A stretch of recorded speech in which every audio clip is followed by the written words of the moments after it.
There were Spaniards who came in and painted here for a while. They stayed in the pension, and some of their paintings are still can still be seen in the collection of a man who was the maitre d' here, who was married to one of the daughters of the owners. And he's 102 years old. He can tell you a lot more about the art scene at that time than I can. I know when Bill and I settled here in January of 1960, he was doing abstract painting. There was an Australian, Frank Hodgkinson, who was living here.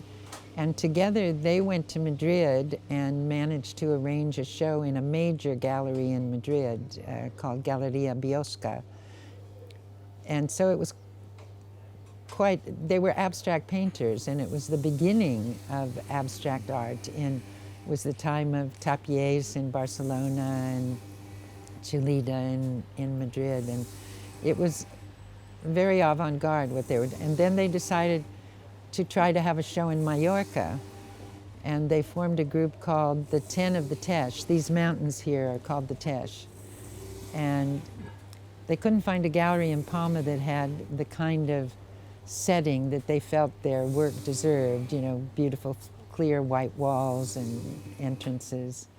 And so they redid a gallery in Palma. They cleared the walls, they painted it, and they formed a group of people who were living and working between Deia and Sóller.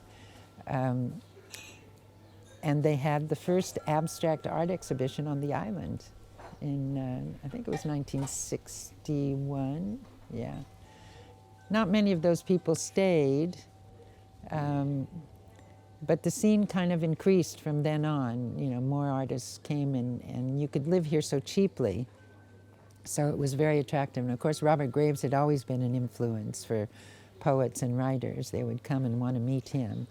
So it kind of never stopped from the turn of the century, certainly, until, well, we're hoping it's still going on, because I'm working with a friend to organize a festival of 2019 to see what Deia is like today with art, music, theater, fashion, food, and all the other wonderful things that are going on here, and to try to bring back that ethos of creativity rather than money. Because the fancy hotels and the fancy restaurants, as much as everybody enjoys moments like that, make it harder to live here, because it's hard to make a living. And for the artists, I mean, because the people are not as, shall we say, artistically formed as they were in the past.